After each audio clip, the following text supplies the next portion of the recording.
Tick talk is nothing but science. ఈ sentence crazy bros చూసే వాళ్ళకి బాగా తెలుసు అనుకోండి.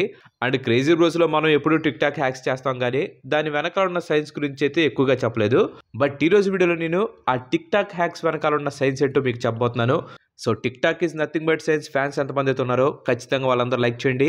అండ్ అలాగే ఈ సిరీస్ని కంటిన్యూ చేయాలంటే పార్ట్ 2 అని చెప్పి కింద కామెంట్ చేయండి. అలాగే ఆ వీడియో మిస్ కాకూడదు అనుకుంటే మన ఛానల్కి తప్పకుండా సబ్స్క్రైబ్ అవ్వండి. అండ్ అలాగే పక్కనే ఉన్న గంటని ఆల్ ఆప్షన్ పెట్టుకోండి. ఇంకా అసలు లేట్ చేయకుండా వీడియోలోకి ఎంటర్ అయిపోదాం. Let's get into the show. Explain when we put something hollow space. First one, coke bottle. ఈ హ్యాక్ ని మీరు ఎంతమంది చూసారో ఖచ్చితంగా కింద కామెంట్ చేయండి. ఈ హ్యాక్ వచ్చేసి కోక్ టిన్ ని షేక్ చేసి అది పొంగిపోకుండా ఓపెన్ చేయటం. సో దీని వెనకాల ఉన్న సైన్స్ గురించి చెప్పే ముందు ఒకసారి ఆ హ్యాక్ ని చూసేద్దాం. ఖచ్చితంగా లేచిది రటనే. ఓపెన్ చేయి, నువ్వు ఓపెన్ చేయి, నువ్వు మామూలుగా ఓపెన్ చేయి. జనాలు తెలియాలి కదా పొంగిద్దని. పొంగు పెడదా? పొంగుతుంది, ఇదిగో పొంగుతుంది కదా. సో ఇప్పుడు మనం చూద్దాం గైస్. పొంగుతుంది కదా, సాక్ష్యం. తాగబాక నువ్వు. 1 2 3 కుసుమ్ అంత ఓకేనా? ఇక్కడ దాకా అన్నాను, కింద అనలేదు. కుసుమ్ ఓపెన్ చేయండి. అది ఇదైతే నేను వెళ్ళిపోతాను నుంచి టిక్ టాక్ హ్యాక్ చేయని. చూసారా? అరే అమేజింగ్ రా. Tick talk hack. Tick talk is nothing but science guys. యాక్చువల్గా దీని వెనకున్న సైన్స్ చాలా సింపుల్. కోక్లో ఏముంటుంది? కార్బన్ డైఆక్సైడ్ ఉంటుంది. షేక్ చేసినప్పుడు ఆ కార్బన్ డైఆక్సైడ్ మొత్తం బబుల్స్ లాగా ఏర్పడి ఎప్పుడెప్పుడు బయటకు వచ్చేద్దాం అని చెప్పి రెడీగా ఉంటుంది. సో అలాంటి టైంలో కోక్ని మనం ట్యాప్ చేయటం కానీ లేదంటే రబ్ చేయటం కానీ చేసామనుకోండి, ఈ బబుల్స్ అనేవి పై భాగం నుంచి కిందకి వెళ్ళిపోతాయి. అప్పుడు లోపల ప్రెషర్ తగ్గిపోతుంది. ఇంకా మనం కూల్గా కూల్ డ్రింక్ తాగవచ్చు. సో ఎప్పుడైనా ఇలా షేక్ చేసిన తర్వాత వెంటనే తాగాలనుకుంటే మాత్రం ఒక్కసారి ఈ ట్రిక్ని కాదు సైన్స్ని ట్రై చేయండి. Next, candle, water and bottle. ఈ హ్యాక్ వెనకాల ఉన్న సైన్స్ గురించి చెప్పే ముందు ఒకసారి వీడియో చూడండి. సో గైస్ పెడుతున్నాను, ఇది ఎంతవరకు అసలు వంగిద్దుడు అదిగో వస్తున్నాడు పైకి. అదుగో వస్తున్నాడు పైకి.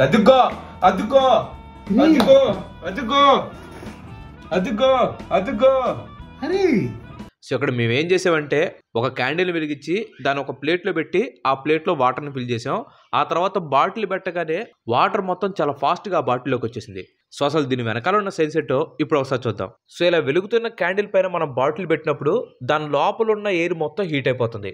ఆ హీట్ అయిన ఎయిర్ ఎక్స్పాండ్ అయిపోయి లోపల ప్రెషర్ అనేది ఇంక్రీజ్ అవుతుంది. కొద్దిసేపటికి క్యాండిల్ కూడా ఆరిపోతుంది. ఇలా క్యాండిల్ త్వరగా ఆరిపోవడానికి కారణం ఏంటి తెలుసా? లోపల ఉన్న ఆక్సిజన్ పూర్తిగా అయిపోవటం. సో ఎప్పుడైతే క్యాండిల్ ఆరిపోతుందో లోపల ఉన్న ఎయిర్ కూడా కూల్ అవటం స్టార్ట్ అవుతుంది. ఇలా ఎయిర్ కూల్ అయిన వెంటనే ప్రెషర్ అనేది పూర్తిగా పడిపోతుంది.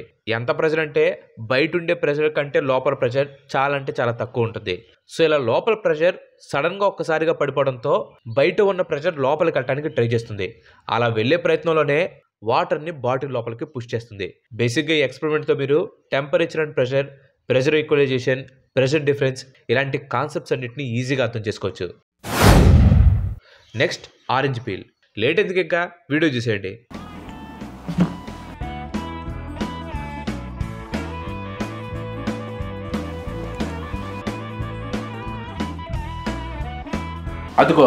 అదిగో స్పార్క్.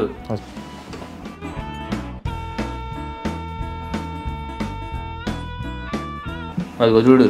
ఇలా మేము ఆరెంజ్ పీల్ని క్యాండిల్ పైన పిండినప్పుడు ఆ క్యాండిల్ అనేది కాస్త ఎక్కువగా మండింది. సో ఆ క్యాండిల్ అలా మండడానికి కారణం ఆరెంజ్ పీల్లో ఉండే లిక్విడ్. యాక్చువల్గా వీటిని లిక్విడ్స్ అంటే కంటే ఎసెన్షియల్ ఆయిల్స్ అని చెప్పనొచ్చు. ఎందుకంటే ఇవి కొంచెం ఆయిల్ స్ట్రక్చర్లో ఉంటాయి. అండ్ ఈ ఆయిల్స్ ఏవైతే ఉన్నాయో ఇవి ఫ్లేమబుల్ ఆయిల్స్, అంటే వీటికి మండే గుణం ఉంటుంది అనమాట. అందుకని ఆరెంజ్ పీల్ పిండిన వెంటనే క్యాండిల్ ఇంకొంచెం ఎక్కువగా మండుతుంది. ఫ్లేమబుల్ అంటే మరీ పెట్రోల్ డీజిల్ రేంజ్లో అయితే కాలదో, ఊరికే అలా మండి ఆగిపోతాయి అంతే. So compared to petrol diesel ఇవి చాలా తక్కువగానే ఫ్లేమ్ అవుతాయి అనమాట. ఇవి జస్ట్ అలా ఫ్లేమ్ని పుట్టిస్తాయి, లేదంటే మండే క్యాండిల్ని ఇంకాస్త ఎక్కువగా మండిస్తాయి. బట్ పూర్తిగా అలా కంటిన్యూస్గా మండే అవకాశం అయితే ఉండదు. Next, coke with vegetable oil. ఇది చాలా కామన్ ఎక్స్పెరిమెంట్. టిక్ టాక్ లోకి రాకముందు నుంచే దీన్ని చాలా మంది ట్రై చేసి ఉంటారు. అఫ్ కోర్స్ మీలో కూడా చాలా మంది ట్రై చేసి ఉంటారు అనుకోండి. కానీ దీని వెనకున్న సైన్స్ ఏంటో తెలుసుకోవాలి కదా. మళ్ళీ దాని లోపల పెట్టమంటా? అంత అవసరం లేదు, ఓరబోతు దాని లోపలికి వెళ్ళిపోయాడు. అదిగా చూసారా మ్యాజిక్. అదిగా చూసారా మ్యాజిక్. దగ్గర తీసుకొస్తా నేను. చూడండి, చూసారా అది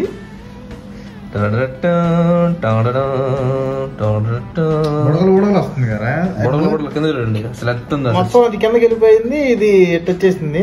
గ్యాస్ మొత్తం చూడండి సీనరీ లాగా. ఇంకో హైలైట్ ఏంది చూడండి, పైకి నూనె పైకి వస్తుంది, ఇది కిందకి వెళ్తుంది. అది విషయం, అది గమనించాల్సింది మీరు. ఇదిగో నూనె మొత్తం అయిపోయిందా, ఇప్పుడు నూనె పైకి వెళ్తుంది. దీని వెనకున్న సైన్స్ చాలా అంటే చాలా సింపుల్. ఆయిల్ ఇంకా వాటర్ బేస్డ్ లిక్విడ్స్ ఎప్పుడు కూడా కలవు, ఎందుకంటే వీటిలో ఉండే కెమికల్ ప్రాపర్టీస్ చాలా అంటే చాలా డిఫరెంట్గా ఉంటాయి. ఇంకా కోక్ దగ్గరికి వస్తారా, కోక్ కూడా వాటర్ బేస్డే. ఈ కోక్లో వాటర్, షుగర్, యాసిడ్స్, ఫ్లేవరింగ్స్ అలాగే కార్బన్ డైఆక్సైడ్ గ్యాస్ కూడా ఉంటుంది. సో బేసిక్గా ఇది వాటర్ బేస్డ్ అండ్ ఇది ఒక పోలార్ సబ్స్టాన్స్ కూడా. ఇంకా వెజిటేబుల్ ఆయిల్ దగ్గరికి వస్తే ఇది ఒక నాన్ పోలార్ సబ్స్టాన్స్. దీనిలో ఉండే లాంగ్ చైన్ ఆఫ్ హైడ్రోకార్బోనేట్స్ వాటర్ని రిపెల్ చేస్తాయి, అంటే తిప్పి కొడతాయి. సో కోక్ని వెజిటేబుల్ ఆయిల్ని కలిపినప్పుడు ఈ రెండు లిక్విడ్స్ రిపెల్ చేసుకొని సపరేట్ అయిపోయి లేయర్స్ లాగా ఫామ్ అవుతాయి. సో దీనివల్లనే పైన ఆయిల్ లేయర్ లాగా ఫామ్ అవుతుంది, కింద వాటర్ బేస్డ్ సబ్స్టాన్స్ ఉంటాయి. వీటి మధ్య డెన్సిటీ అనేది కూడా డిఫరెంట్గా ఉంటుంది. సింపుల్గా చెప్పాలంటే ఏ లిక్విడ్ డెన్సిటీ అనేది ఎక్కువగా ఉంటుందో ఆ లిక్విడ్ కింద ఉంటుంది. సో వాటర్ డెన్సిటీ అనేది ఆయిల్స్ కంటే ఎక్కువగా ఉంటుంది. మీరు గమనిస్తే సముద్రంలో కానివ్వండి, చిన్న చిన్న కాలంలో ఆయిల్ లీక్ అయినప్పుడు ఆ ఆయిల్ అనేది పైన తేలుతూ ఉంటుంది. దీనికి కారణం దాని density. So guys, last hack దగ్గరికి వెళ్ళే ముందు ఇంతవరకు ఈ వీడియో చూసారంటే ఈ వీడియో మీకు నచ్చిందని అనుకుంటున్నాను. మీకు కానీ నచ్చినట్లయితే ఈ వీడియోని ఖచ్చితంగా లైక్ చేయండి. అండ్ అలాగే మీరు మన ఛానల్కి ఇంతవరకు కనుక సబ్స్క్రైబ్ అయినట్లయితే మన ఛానల్కి తప్పకుండా సబ్స్క్రైబ్ అయ్యి పక్కన ఉన్న గంటని ఆల్ ఆప్షన్ పెట్టుకోండి. ఆల్రెడీ లైక్ చేసి, షేర్ చేసి, సబ్స్క్రైబ్ చేసిన వారికి చాలా చాలా థ్యాంక్స్. Closed straw. మామూలుగా స్ట్రా అనేది చాలా డెలికేటెడ్గా ఉంటుంది. ఒక పొటాటోలోకి స్ట్రా గుచ్చాలనుకున్నాం అనుకోండి, ఆ స్ట్రా విరిగిపోవటమో లేదంటే వంగిపోవటమో జరుగుతూ ఉంటుంది. కానీ అదే స్ట్రాని ఒకవైపు క్లోజ్ చేసి ఆ పొటాటోలోకి గుచ్చాం అనుకోండి, ఆ స్ట్రా పొటాటో లోపలికి వెళ్ళిపోతుంది. అర్థం కాలేదా? ఒకసారి వీడియో చూడండి, మీకు అర్థమవుతుంది. కొట్టాలంట కొట్టు, ఫాస్ట్ కొట్టాలా? కొట్టు, నిన్న కదా. అబ్బా, నిన్ను కొట్టు. పెట్టట్లే, పెట్టి ఏమైంది? పైన కొట్టుకంతే కొడతా. నువ్వు ఎంత మనిషి వాడిని సవటం ఉన్నట్టున్నావు కదా నువ్వు. అది కరెక్ట్ గా భయం వేస్తుంది. భయం ఎందుకు వేసింది క్రాంతి? చేతులు ఊరకద కొట్టు, ఊరకొట్ట.